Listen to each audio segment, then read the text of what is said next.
ready to jump? I'm joking. There's no seatbelts in the car. This car was on the road for about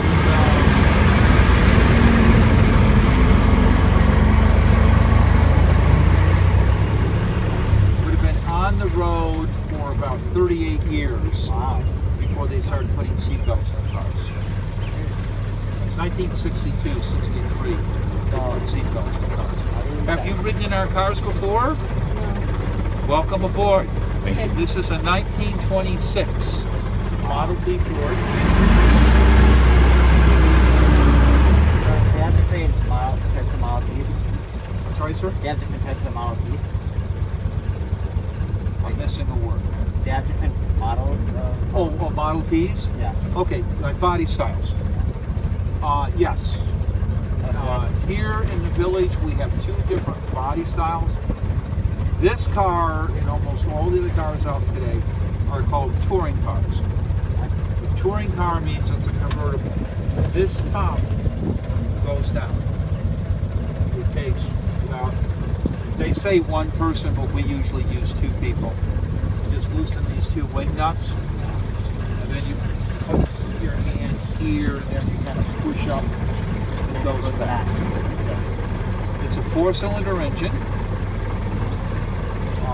It's 2.9 liters of modern measurement, and it generates 20 horsepower. Top speed is 45 miles an hour. Now the car coming towards us is the Model D. The cars that have the brass on the front are the older cars. They stopped using brass after 1916. The Great World War I is going on in Europe, and the people who are making the bullets need brass for the cartridges, the casing. So they were willing and able to pay a lot more money for the brass than Ford and other car manufacturers. So they just stopped using the brass. So are Model Ts and Model Ds the only notable type during 1900s? Well, they started making the Model Ts in 1908, actually in October. They already had a car out called the Model S. So the early Model Ts, that very first year they're making them, they call them 09s. And they make them until 1927. They make over 15 million Model Ts. So Ford, in 1923, Henry Ford makes more cars than every other company put together. Wow. Which is kind of incredible.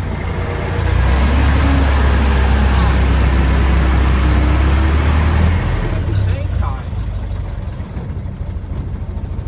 in the United States, there are about 300 different car companies making cars. Now, some of them only make a half dozen or a couple dozen cars, and they go out of business. You know, some of them become, for a time, very famous. Studebaker, Packard, and others. But the big three, by the time this car is built, would be, of course, Ford, General Motors, and Chrysler. Chrysler started production in 1924.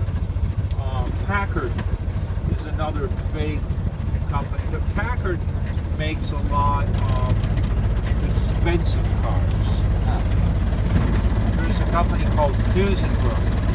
Duesenbergs are absolutely beautiful cars, gorgeous cars. Very, very expensive. Like, be like today going and buying yourself a Ferrari or a Lamborghini. Has an all steel body. This car weighs about 1,800 pounds. Wow. So you're moving an extra 600 pounds. that takes more fuel. And because the engine in this car is the same size engine, has the same horsepower as the earlier ones, these cars aren't nearly as quick or as fast as the earlier Ts, which are lighter. You live in Connecticut? Yeah. Okay.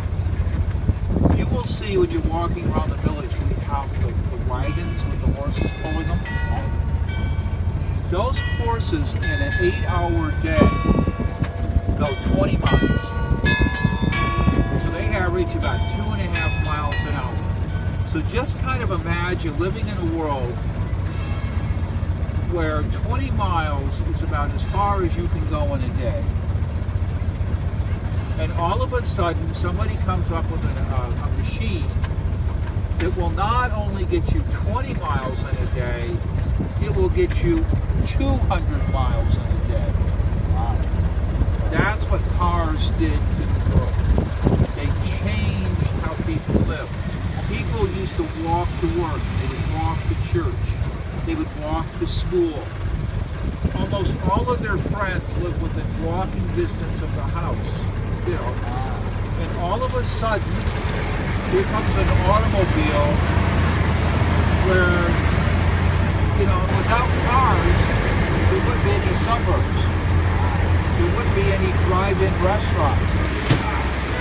I think by far the coolest trip was the car trip because I learned a lot from the driver. Very friendly, you know. And you get to see a lot more of the village in the car.